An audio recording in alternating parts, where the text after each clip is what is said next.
ممكن صدفة تحصل معاك وتخلي حياتك كلها تتشقلب. تكون ماشي في طريق وفجأة تلاقي نفسك بقدرة قادر في طريق تاني خالص. ايه اللي حصل وازاي مش مهم، المهم انك تحاول تستفيد بالفرصة اللي جت قدامك. وده اللي حصل معايا لما كلمني رئيس التحرير وطلب مني تحقيق صحفي في جريمة قتل. انا فادي فيكتور واهلا بيكم في حلقة جديدة من برنامج حكاوي الليل. جاي لكم النهارده بقصة من كتابة واعداد لمياء شاهين. بس قبل ما نبدأ ما تنساش تدعمنا بلايك للفيديو، وما تنساش تشترك معانا في جروب حكاوي الليل على الفيسبوك. هتلاقي اللينك في الكومنت المثبت ووصف الفيديو. ومن غير بقى ما اطول عليكم، يلا نبدأ حكاية جديدة من حكاوي الليل.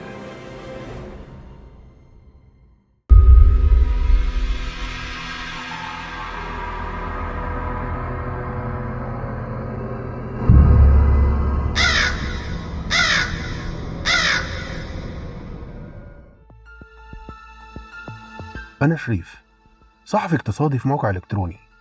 شغلي ممل أنا عارف، بتابع الأسعار، بحلل الأسواق، برصد آراء الناس على منصات التواصل.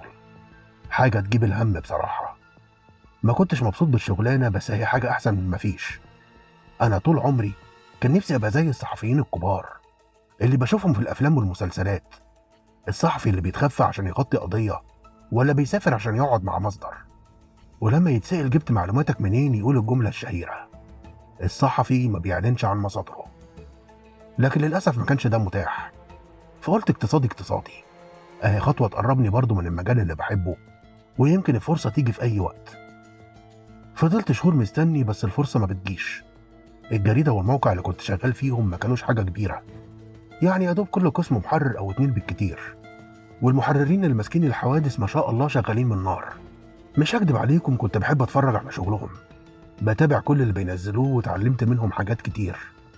كان نفسي أبقى مكانهم في يوم من الأيام، بعمل الحاجة اللي بحبها. لكن هم بصراحة كانوا شاطرين، والجريدة ما كانتش حمل إنها تستغنى عن أي واحد فيهم. بس الحمد لله، واحد منهم جاله عقد عمل في دولة عربية وسافر.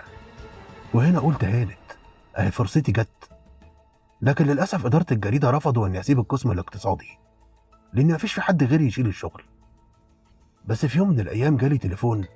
الوقت كان متأخر وأنا بالفعل روحت البيت وبستعد عشان أنام. ألو. أيوة يا شريف، أنت في البيت؟ أيوة يا أستاذ حامد، أنا في البيت. في حاجة؟ طب استعد عشان في حادثة كبيرة جدا قريبة من بيتك، ومفيش حد غيرك يغطيها. بجد يا أستاذ حامد؟ طب فين؟ استعد بس يا شريف، وكل حاجة هتتبعت لك على الواتساب. معلش يا ابني، حاتم اللي ماسك الحوادث عنده برد ولا كورونا وحرارته عالية، مش بيتحرك من السرير. قفلت مع أستاذ حامد رئيس التحرير وأنا بشكر الكورونا اللي جت لحاتم، حاسس قلبي بيرقص من الفرحة. معقولة فرصة جت لحد عندي؟ كنت بلبس هدومي وبجهز حاجتي وأنا طاير من الفرح، بفكر إزاي أعمل أحسن شغل عندي عشان أثبت نفسي وأحقق بقى اللي نفسي فيه أخيرا. قبل ما أنزل من باب بيتنا، أستاذ حامد خلى السكرتارية هيبعتولي التفاصيل. كل اللي كان في الرسالة اللي جات لي: عامل اكتشف جثة في خزان مية على سطح عمارة، ويا دوب مكتوب لي عنوان المكان ومفيش أي حاجة تانية. العمارة اللي اتلقت فيها الجثة كانت قريبة من بيتي، يا دوب ربع ساعة وكنت هناك. كنت أول مراسل يوصل هناك. قدرت أتكلم مع العامل اللي لقى الجثة، كان اسمه إبراهيم. ممكن تقولي حضرتك كنت بتعمل إيه هنا؟ أنا شغال مساعد مع الباشمهندس علاء، وهو طلب مني أطلع فوق السطوح عشان أركب له الطبق بتاع الدش. ولما طلعت عملت إيه؟ لما طلعت لقيت باب السطح مقفول بسلسلة حديد عليها 3 أقفال كبار. لما شفت المنظر كده رحت نازل تاني للباشمهندس وقلت له على اللي شفته. والباشمهندس عمل إيه؟ طلع معاك فتح لك باب السطح؟ لا يا أستاذ شريف، هو هيفتحه إزاي؟ هو أصلا ما كانش يعرف إن السطح مقفول. أمال عمل إيه؟ كلم صاحب العمارة وقال له إنه كان عايز يركب طبق الدش، بس باب السطح مقفول بسلسلة وإقفال. صاحب العمارة استغرب لما سمع الباشمهندس، وقال له إنه ما يعرفش حاجة عن الكلام ده، وإن مفيش حد في العمارة ليه الحق إنه يعمل كده. أصل يا بيه السطح ده منفعة عامة، إزاي يعني حد يقفله؟ طب وصاحب العمارة جه فتح الباب؟ لا ما جاش، ده قال للباشمهندس إنه مسافر، وإدى الباشمهندس الإذن إنه يكسر الإقفال ويفتح الباب، وقال له إن لما يجي من السفر هيشوف مع السكان مين اللي عمل العملية دي ويحاسبه لأنه مش من حقه. وبعدين كمل. كان معايا العدة بتاعتي، فما كانش صعب عليا اخبط على كل قفل خبط اكسره، وفعلا فتحت الباب. بس من ساعة ما دخلت من باب السطح وانا شامم ريحة معفنة لا مؤاخذة. كنت مفكر انه كلب ولا قطة ولا حتى فار ميت هنا ولا هنا، بس قلت يا عم وانا مالي، انا اخلص اللي بعمله وانزل، كده كده السطح مليان كراكيب وزبالة، خليني اخلص واروح بيتنا. ها، وبعد كده ايه اللي حصل؟ وقفت ركبت الطبق ووصلت السلك، بس ما كنتش عارف اتجاهل الريحة اللي شاممها، ريحة بشعة وقوية، مش عارف ازاي محدش اخد باله منها قبل كده. فضلت الف في السطح، قلت لو جثة حيوان احط عليها رمل ولا حاجة بدل ما ريحتها فايحة بالمنظر ده. حضرتك مش متصور الوضع كان صعب ازاي. ولقيتها. فضلت الف في السطح، الريحة كانت منتشرة في كل حتة، بس بتزيد عند الخزان. جبت كرسي خشب سندته على الخزان ووقفت عليه ونورت كشاف تليفوني وفتحت غطا الخزان. بصيت تحت ولقيت جثة، مش باين لها دي راجل ولا ست، بس الريحة أجارك الله. وبعدها عملت إيه؟ جريت على الباشمهندس، طبعا حكيت له كل اللي حصل، والباشمهندس ما كدبش خبر، كلم الشرطة واداهم كل البيانات، وهم دلوقتي فوق السطح قافلين ومانعين حد يدخل عشان بيقولوا بقى مسرح جريمة. طب وازاي محدش خد باله من اللي انت بتقوله ده قبل كده؟ هو الناس مش بتستخدم المية؟ لا، أصل العمارة فيها 2 خزان، واحد كان شغال عادي وده اللي كلنا بنستخدمه، أما التاني فتقريبا كان بايظ ولا مخروم، وعشان كده ما كانش متوصل ولا حد بيستخدمه. شكرت إبراهيم على كلامه معايا وبدأت أجمع كام نقطة مهمة. أولا إن أكيد اللي عمل كده حد من سكان العمارة، لأنه واضح إنه عارف كويس إن الخزان مش شغال وإن مفيش حد بيطلع السطح، بدليل إنه كان مطمن إنه مش هيتكشف. وتاني نقطة إن غالبا صاحب العمارة ما يعرفش أي حاجة من دي ومش متورط في الجريمة، لأنه لو عارف حاجة ما كانش سمح للمهندس والعامل اللي معاه إنهم يطلعوا يستخدموا السطح، كان ممكن ببساطة يرفض طلبهم إنهم يدخلوا ويقولوا إن شايل أي حاجة في السطح. وأكيد المهندس برضه مش متورط في الجريمة، لأنه لو عمل كده ما كانش هيبعت العامل يركب الدش، وإلا كان هيكلم البوليس. يا ترى مين من السكان اللي ممكن يكون ارتكب الجريمة دي؟ كان لازم أتحرك فورا على فوق عشان أحاول أكلم أي واحد من الضباط، بس للأسف العساكر منعوني أطلع للسطح. وأنا نازل لقيت عسكري في وشي بيشرب سجاير، رحت عزمت عليه بعلبة وبدأت أتكلم معاه، أهو سرسب منه أي معلومة أكيد هتنفعني. اللي قول يا باشا، هو إيه اللي حصل؟ لقيوا جثة في الخزان وشكلها متبهدل على الآخر. جثة راجل ولا ست؟ من هيئتها كده شكلها جثة واحدة ست، بس لسه الطب الشرعي لازم يفحصها. يعني ممكن تطلع راجل؟ على الأغلب واحدة ست زي ما قلت لك، أصل في خصل من شعرها باينة، وكمان ملابسها واضح إنها ملابس حريمي. هي الجثة اتنقلت على الطب الشرعي ولا لسه؟ لا لسه، ومش هتتنقل دلوقتي، أصل الجثة عايمة في مادة كاوية، وعشان يطلعوها محتاجين شغل كتير عشان ما تتبهدلش ولا تتفك من بعضها. مادة كاوية؟ بقول لك ايه يا جدع انت، كفاية كلام كده وامشي، الظابط لو شافك بتكلمني مش هيعديها على خير. سبت العسكري ومشيت. كنت عارف ان المسألة مش ان الظابط مش هيعديها على خير، لا هو ما كانش مكتفي بعلبة السجاير وعشان كده خلاني امشي. انا كان ممكن اديله اكتر، بس انا كنت عارف ان ما عندوش اي معلومات زيادة عن كده. كتبت الموضوع بتاعي وبعته على الجريدة قبل حتى ما اروح بيتنا. والحمد لله استاذ حامد قال لي واضح اني صحفي حوادث بالفطرة، وانه حتى محتاجش يعدل اي حاجة في الشغل قبل النشر، وكمان قال لي اني هكمل القضية. كنت مبسوط جدا وقررت ان دي نقطة الانطلاق ومش هضيعها. كفاية قوي اللي ضاع مني وانا مستني اللحظة دي. الموضوع بقى ترند وانتشر جامد، ولاننا كنا اول ناس ننزل الشغل اسم الجريدة واسمي بقوا معروفين جدا، لدرجة ان القنوات الفضائية كانت بتكلمني عشان تاخد مني معلومات عن القضية. حاولت ان افضل على نفس مستوايا وبدأت اتابع التحريات اللي بتحصل في القضية. رحت للضابط المسؤول عنها وعرفته بنفسي. الحمد لله طلع عارف اسمي وقرر انه يساعدني، بس طبعا مع وعد اني ما اكتبش اسمه في اي موضوع له علاقة بالقضية. وافقت وبقيت اتابع معاه كل المستجدات. كان بينا تليفونات كل يوم عشان يبلغني اللي حصل، بس اغلب المعلومات اللي كان بيقولها ما كانتش تصلح للنشر، اصلا ما كانش فيها اي حاجة جديدة، لحد ما طلع تقرير الطب الشرعي. التقرير اكد ان الجثة دي جثة واحدة ست في اوائل العشرينات. تشريح الجثة اثبت انها متجوزة، وان الموت كان بسبب الصدمة العصبية. ما كنتش فاهم يعني ايه، هو الصدمة العصبية ممكن تموت؟ الضابط بدأ يشرح لي اللي جه في التقرير بتاع الطب الشرعي. الطب الشرعي أثبت إن الست دي تم تخديرها قبل القتل بساعات، وده واضح في التحاليل اللي عملوها. وبعد التخدير اتحطت في الخزان، وأثناء وجودها في الخزان اتصب عليها مواد كيميائية قوية. المواد دي بدأت تاكل في جسمها، وبسبب الألم الست فاقت، ولما لقت نفسها في الخزان وحرفيا جسمها بيدوب جالها صدمة عصبية، وواضح إن قلبها ما تحملش فماتت في ساعتها. موتة بشعة وأكيد فيها ألم مش طبيعي. إزاي حد يقدر يعمل في حد كده؟ إزاي حد عنده كل الكم ده من الإجرام؟ كنت متألم جدا وأنا بكتب اللي جه في التقرير، وحقيقي مشفق على البنت دي، واللي للأسف ما قدروش حتى يعرفوا هي مين. كتبت الموضوع الجديد وانتشر، والمرة دي الموضوع حقق نجاح أكبر بكتير من الموضوع الأولاني. الكل كان بيكلمني يبارك لي على النجاح الكبير ده. بعد ما نشرت الموضوع بيومين، واحد من أصحابي عمل لي منشن على بوست واحدة نشرها. البنت كان اسمها فريدة، بتقول إنها شاكة إن جثة البنت اللي لقوها في الخزان هي جثة أختها فرح، وأكدت إن عندها أكتر من دليل يثبت اللي بتقوله، بس مش عارفة تتواصل مع مين، خصوصا إن الجاني هي وعيلتها عارفينه، وعارفين إنه من عيلة كبيرة وممكن يأذيهم زي ما قتل أختها. في نفس الثانية بعت للبنت اللي كاتبة البوست وقلت لها إن عندي استعداد أساعدها تكشف الحقيقة، وكمان عندي اللي هيحميها هي وعيلتها. البنت زي ما تكون كانت مستنية أي حد يمد لها إيده، وافقت وادتني عنوان بيت أهلها. تاني يوم الصبح رحت لها البيت وكانت مستنياني بره. طلبت مني نروح نقعد في مكان قريب من بيتهم، لأنها مش قادرة تواجه أبوها وأمها باللي هي شاكة فيه. وافقت ورحت معاها، قعدنا في كافيه. ها يا فريدة، إيه اللي خلاكي تشك إنها أختك فرح؟ فرح اختفت من 3 شهور ومحدش يعرف عنها حاجة، وأنا متأكدة إن جوزها هو اللي عمل كده. جوزها ده دكتور أسنان اسمه سمير مدكور. عارف عيادته فين؟ في نفس العمارة اللي لقوا فيها الجثة. سمير مدكور؟ أنا فعلا شفت اسمه على العمارة، بس هو جوزها هيعمل كده ليه فيها؟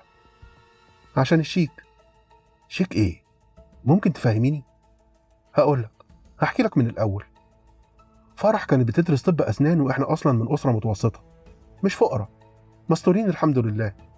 بس طبعا بابا وماما موظفين ومرتباتهم مش كبيرة، وكانوا بيحاولوا يوفروا لنا الأساسيات على قد ما يقدروا. عشان كده كنت متعودة أنا وفرح إننا كل أجازة ننزل ندور على شغل ونشتغل، يعني أهو منها نوفر جزء من مصاريف الكلية، وكمان نوفر أي فلوس نشتري بيها أي حاجة محتاجينها، خصوصا اللبس والمكياج. أنت أكيد عارف الجامعة يعني، وكله بيبص لبعض. فرح كانت في كلية طب أسنان زي ما قلت لك، عشان كده في الأجازة اللي بين سنة أولى وتانية قررت تدور على عيادة دكتور وتشتغل فيها خلال شهور الصيف، منها تكسب فلوس وكمان تستفيد بالتدريب في نفس مجالها. وبدأت تدور في العيادات لحد ما وصلت لعيادة سمير مدكور، ودخلت تسأل فيها. كان فيها مساعد واحد بس اسمه محمد. محمد قال لها إنه هيسأل الدكتور، وطلب منها تستنى. ولما سألوا الدكتور والدكتور قابل فرح، وافق عليها فورا، وقال لها إنها هتستفيد جدا بالشغل معاه، وإن هو هيعلمها كل حاجة. فرح بدأت شغل، وكانت ملاحظة إن سمير بيتكلم معاها كتير. كان بيحكي لها عن مراته وقصة حبهم، وكان بيكلمها عن الشغل اللي جاله في دولة من دول الخليج، وعن قراره لما رجع عشان ما كانش مرتاح هناك. فرح كانت واخدة كلامه عادي بحسن نية، معتبراه راجل قد أبوها، وهو فعلا كان ضعف عمرها. فرح كانت بتحاول تتعامل كويس وتتعلم منه على قد ما تقدر. فضلت شغالة معاه فوق الشهرين بشكل طبيعي. وفي يوم محمد المساعد مشي، والعيادة فضيت عليها هي وسمير. فرح كانت ساعتها بتعقم الأدوات عشان تاني يوم كل حاجة تكون جاهزة. وفجأة سمير هجم عليها، حاولت تقاومه وتهرب منه، بس هو كان أقوى منها، وللأسف أجبرها وعمل معاها علاقة غصب عنها. حاولت كتير تبعده عنها بس مقدرتش عليه. يومها فرح روحت البيت وهي منهارة، وهدومها باين عليها اللي حصل. ماما أخدتها في حضنها وهدتها، وفهمنا منها الحيوان ده عمل إيه. بابا وماما كانوا واثقين في فرح جدا، عشان كده أصروا يعملوا بلاغ، مش هيسكتوا ومش هيسيبوا حق فرح. وفعلا بابا وماما أخدوا فرح وراحوا على القسم عشان يعملوا محضر هتك عرض للدكتور سمير. الضابط لما سمع اسم الدكتور حاول يقنع بابا بحل الموضوع، وده عشان خاطر سمعة فرح، وقرر إنه يجيب سمير وأبوه لحد عنده في القسم ويواجههم ببابا وماما وفرح. أبو سمير كان في حالة غضب، عمال يزعق لابنه ويهدده ويحاول يراضي بابا بأي شكل من الأشكال. عرض عليه فلوس كتير قوي مقابل التنازل عن المحضر، وكمان عرض إن سمير يتجوز فرح. فرح كانت بتعيط ومش عايزة تتجوزه، وبتتحايل على بابا عشان يرفض ويكمل في المحضر. بس للأسف بابا اتأثر بكلام الضابط وكلام أبو سمير، وقرر إنه يجوز فرح لسمير. ومش بس كده، ده كمان قرر إنه يخلي سمير يكتب على نفسه شيك بنص مليون جنيه كمؤخر صداق، عشان لو فرح قررت تطلق أو هو قرر يطلقها لأي سبب يكون مستقبلها متأمن. أختي اتجوزته وهي كرهاه، وهو ما كانش عنده دم وكان بيتعامل معاها عادي جدا. هي ما كانتش قادرة تتخطى اللي هو عمله فيها، وهو كان بيتعامل بشكل طبيعي كأنه ما عملش أي حاجة. كل يوم كانت بتحصل مشاكل جديدة، كل يوم خناقة، لحد ما فرح قالت إنها تتطلق منه بس بعد 3 شهور من الجواز، لأنها مش عايزة حد يتكلم عنها بطريقة وحشة. بس للأسف قبل ال3 شهور اختفت تماما، وأدينا من ساعتها ما نعرفش عنها أي حاجة. انتوا ازاي يعني ما بلغتوش؟ اللي حصل ان في يوم سمير كلم بابا، سأله لو فرح وصلت البيت ولا لأ، لأنه كان قلقان عليها. بابا قال له إنها ما جاتش، فسمير سأله ازاي، وقال له إنها راحت له العيادة وأخدت فلوس، وقالت له إنها هتيجي البيت عندنا، واتفق معاها لما توصل عندنا هتكلمه، بس ما كلمتهوش وهو حاول يتصل بيها كتير ما عرفش، فاتصل عشان يطمن عليها. بابا طمنه وقال له إنها أول ما توصل هيخليها تكلمه، بس فرح ما جاتش.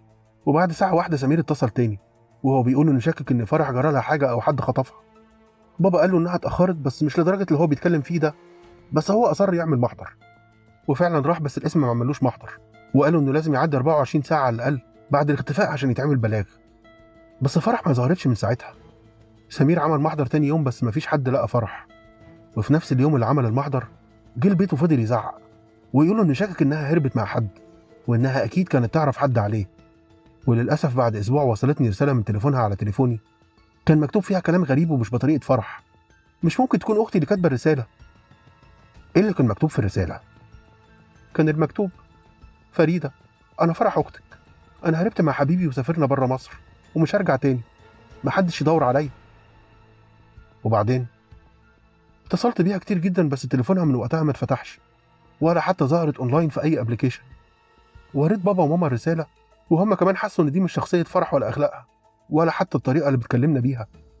اتحايلت عليهم كتير قوي نروح نبلغ بالرساله دي وهم رفضوا، كانوا شايفين ان الرساله زي دي هتثبت كلام سمير فعلا، وان الرساله تمس فرح، اما سمير مش هيتاثر بيها ابدا. يعني ما بلغتوش بالرساله دي؟ لا، ما رضيوش يبلغوا، وانا خفت ابلغ احسن سمعه فرح وسمعتنا كلنا تتضرر. انت بتعرفش عيله سمير دي واصله ازاي وممكن يعملوا ايه. طب وانت دلوقتي عايزه تعملي ايه؟ هتبلغي ولا تسكتي؟ هبلغ، بس الاول لازم اقول لاهلي على اللي انا شاكه فيه. انا ممكن اجي معاكي وانت بتتكلمي معاهم لو تحبي. لا بلاش، الافضل اني اكلمهم لوحدي، واكيد هكلمك عشان تكون معانا وقت البلاغ. تمام، اتفقنا. كنت متعاطف مع فريده وقصه اختها فرح جدا، بس مش عارف ليه كنت حاسس ان تحليلها منطقي للي حصل. اصل ترتيب الاحداث هيخلي وصولنا لنقطه القتل منطقي. دكتور معروف وغني بيعتدي على واحده، بدل ما يسيبها تقدم فيه بلاغ قرر يتجوزها. اهلها بيكتبوه مؤخر صداق كبير عشان يأمنوا مستقبل بنتهم. حياه كلها مشاكل وخناقات. الزوجه عايزه تتطلق، لو اتطلقت هيدفع لها نص مليون جنيه، يبقى الافضل يتخلص منها، لكن لازم يتخلص منها بدون ما يبان في الصوره. تختفي ويبلغ عن اختفائها عشان يبعد الشبهات عن نفسه، وبعدها يبعت رساله من تليفونها لتليفون اهلها عشان يخليهم يبطلوا يدوروا عليها ويشكوا فيها. تخطيط أبلسة. بعد يومين فريدة كلمتني تاني وقالت لي إنها هتقابلني مع أبوها في اسم الشرطة. عرفت منها إن أمها في حالة انهيار تام بعد ما اقتنعت بكلامها وإن الجثة اللي لقوها في الخزان دي بنتها. كانت مصدومة ومش مصدقة كم القسوة اللي بنتها ماتت بيها. كانت بتعيط طول الوقت وهي بتتخيل العذاب اللي عاشته فرح قبل ما تموت. كانت حالتها صعبة بجد، حتى أبو فرح كان في حالة سيئة، بس كان بيحاول يمسك نفسه عشان يقدر يكمل ويجيب حق بنته من المجرم اللي عمل فيها كده. دخلنا للظابط اللي ماسك القضية واللي سمع كل كلمة قالتها فريدة وأبوها باهتمام، وعمل محضر رسمي من أهل فرح بيتهموا فيه الدكتور سمير بقتلها. ومش بس كده، ده كمان طلب من الطب الشرعي يبعتوا فني ياخد عينة من والد فريدة عشان يطبقوها مع الحمض النووي لجثة الخزان. وفعلا الفني جه وأخد العينة. كنت شايف عين أبو فرح وفريدة أغرب نظرة ممكن حد يشوفها. الراجل كان ما بين إن نفسه العينة تطلع غلط وما تطلعش دي جثة فرح، وما بين أمله إن دي جثتها فعلا، وإنه على الأقل هيعرف مكان بنته وهيثبت إنها ما هربتش مع حد زي ما جوزها كان بيقول عليها. كل ده كان بيحصل في سرية تامة. أسبوع كامل كلنا على أعصابنا لحد ما ظهرت نتيجة عينة الحمض النووي وطلع فيه تطابق بين عينة الأب وعينة الجثة، وفعلا ثبت إن دي جثة فرح. أم فرح جالها جلطة أول ما اتأكدت إن دي بنتها، وإنها ماتت بنفس الطريقة اللي وصفتها لما كتبت تقرير الطب الشرعي. كنت حاسس بتأنيب ضمير، لكن ده شغلي، ولو أنا ما كنتش نشرته كان هيجي غيري وينشره. البوليس قبض على سمير واللي أنكر كل حاجة. سمير كان طول التحقيقات بيحلف إنه ما يعرفش فرح فين، ومالوش أي علاقة بأي حاجة حصلت لها، وإنه ما يعرفش إزاي وصلت للخزان. مش بس سمير اللي اتقبض عليه، المساعد بتاعه كمان اللي اسمه محمد اتقبض عليه. محمد برضه قال إنه ما كانش يعرف أي حاجة عن فرح، وإنه آخر مرة شافها كان يوم ما اختفت. هي فعلا راحت العيادة واتغدت معاه ومع الدكتور سمير، وأخدت من الدكتور فلوس عشان تروح لأهلها، وإن يومها استأذن عشان كان هينزل يشتري حاجات للعيادة، وفعلا نزل ولما رجع ما لقاش فرح. بس ليه الدكتور بينظف العيادة؟ محمد قال إنه كان مستغرب من اللي بيحصل، بس هو متعود ما يسألش الدكتور في حاجة. الضابط ما كانش مقتنع بكلام الاتنين، لا الدكتور سمير ولا محمد. كل الشكوك كانت بتأكد إن سمير هو اللي قتل فرح، بس ما كانش فيه أي دليل واحد ولا اعتراف ولا شهود ممكن يأكدوا إن ده حصل. وعشان كده الضابط كان واقف حيران مش عارف يعمل إيه، أو حتى يوقعهم في بعض إزاي. لحد ما حصلت الحاجة اللي قلبت القضية كلها. تليفون جالي من فريدة أخت فرح، بتقولي إنها مستنياني عند القسم وفي حاجة كبيرة قوي لازم أعرفها. ولما وصلت لقيت فريدة واقفة مع شاب واضح إنه في نفس سنها تقريبا. فريدة قالت لي إنه اسمه جمال وإنه كلمها أسألها على تفاصيل القضية، وبعدها حكى لها اللي حصل مع أخته، وجاي دلوقتي يعمل بسببه بلاغ في دكتور سمير. جمال بدأ يحكي لي قصة مشابهة لقصة فرح تماما. برضه أخته راحت تشتغل مع الدكتور بس كانت رايحة على وظيفة سكرتارية، وفي يوم الدكتور حاول يعتدي عليها، وخوفا من أهلها لأنهم هددوه بالقتل قرر يتجوزها. وفجأة ومن غير مقدمات أخته اختفت تماما. محدش عرف لها طريق، ولما سأله الدكتور سمير قال إنها هربت من البيت بعد ما سرقت ذهبها وفلوس كان شايلها عندها، وما يعرفش أي حاجة عنها، وإنها لو رجعت هيطلقها فورا ويعمل لها محضر سرقة لأنها مش أمينة وحرامية. عيلة وداد قلبوا الدنيا عليها وللأسف ما لقولهاش أي أثر. كان عندهم شك إن سمير له يد في اختفائها، بس ما قدروش يبلغوا لأن مفيش أي دليل كان معاهم إن عمل لها أي حاجة. بس لما عرفوا تفاصيل قضية فرح من الأخبار اللي انتشرت والبرامج اللي غطت القضية، حسوا إن سمير أكيد زي ما قتل فرح أكيد قتل وداد، أو على الأقل هو اللي خلاها تختفي. اللي تعبني في قضية وداد إن أهلها لحد آخر وقت كان عندهم أمل إنها تكون عايشة وهربانة فعلا زي ما الدكتور قال لهم. جمال قدم البلاغ رسمي واتحقق تاني مع سمير بس بدون فايدة. الضابط ما كانش عارف يعمل إيه في الوقت ده، لحد مقرر يجرب حاجة لو نجحت هتكشف القضية كلها وتقفلها كمان.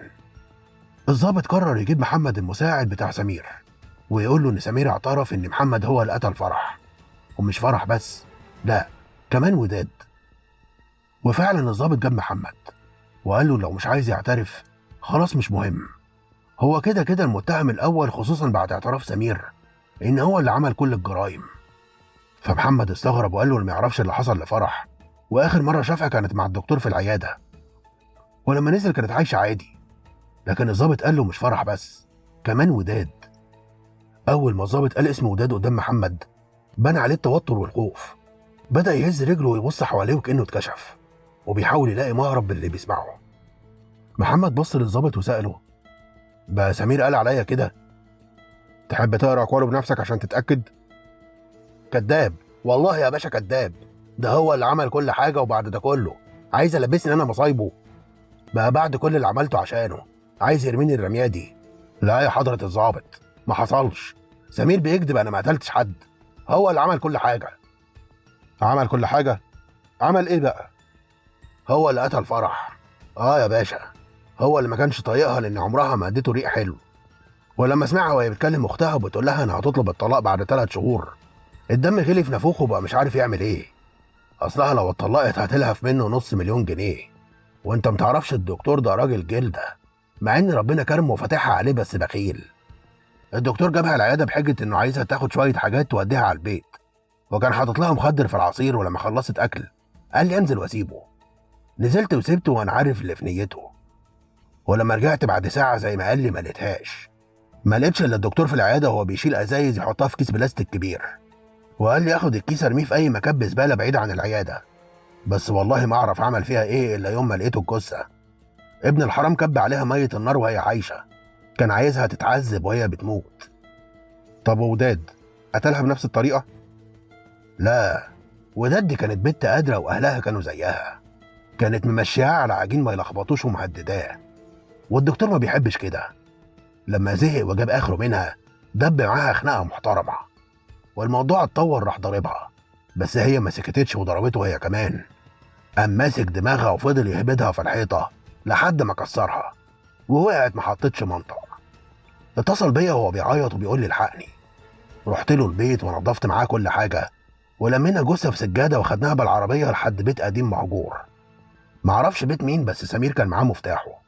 دفناها فيه ورجعنا ولا من شاف ولا من دري. وانت عارف مكان البيت ده؟ عارفه يا باشا، بس والله انا ما قتلت دي ولا دي، انا بس كنت بساعده مش اكتر. الضابط حكى لي كل اللي حصل بعد ما رجعوا من البيت اللي قال عليه محمد مساعد سمير، وفعلا لقوا جثة وداد ملفوفة في سجادة ومتحللة تماما. الصدمة الكبيرة ان البيت اللي كانت مدفونة فيه وداد كان بتاع اهلها، وكانوا سايبينه من سنين مقفول. عيلتها كلها كانوا في حالة صعبة جدا لما عرفوا ان كل الوقت ده كانت في البيت القديم بتاعهم وهم ما يعرفوش. اتضح ان وداد كان معاها مفتاح البيت القديم وان سمير كان عارف، وعشان كده فكر ان المكان ده محدش هيشك فيه ابدا. كنت بسمع التفاصيل وانا في حالة صدمة. ايه الناس دي؟ صدمتي ما كانتش عشان بشاعة الجرايم، صدمتي عشان كانوا مستسهلين الاجرام قوي، مستسهلين القتل والدفن وكل حاجة عندهم بسيطة وسهلة. وصدقوني كل ده كوم، ومقابلتي مع مرات سمير الأولى حاجة تانية. مرات سمير الأولى كانت عارفة إنه بيعتدي على البنات، وكل كام شهر يتجوز واحدة عليها. ما كانش عندها أي مشكلة، كانت شايفة إن من حقه يشوف اللي تريحه، خصوصا إنه مبقاش شايفها زي الأول حلوة عشان تخنت وهي حاولت تخس ومعرفتش، فتحايلت عليه تفضل على ذمته مقابل إنها تديله الحرية يعمل اللي هو عايزه. دي حتى لما عرفت اللي عمله في فرحه في وداد كانت بتسنده وبتزوره وبتدعمه عشان بتحبه ومقتنعة تماما إنه بريء. كنت متابع القضية وبنشر المستجدات أول بأول. سمير أخد إعدام والمساعد بتاعه أخد مؤبد، وحقيقي لو كان في أحكام أكتر من كده كان نفسي يتعاقبوا بيها، لأنهم مش بشر ولا حتى قدروا يبقوا حيوانات. القضية الأولى في حياتي كصحفي حوادث، قضية الجثة في الخزان، عملت لي شهرة كبيرة، واسمي بقى معروف للدرجة اللي خلت أستاذ حامد يعرض عليا أشتغل في قسم الحوادث مع القسم الاقتصادي. لكن بصراحة كان لازم أرفض العرض ده لأن جالي عرض أحسن بكتير. على العموم استنوني وأحكي لكم كل حاجة بالتفصيل القضايا اللي جاية.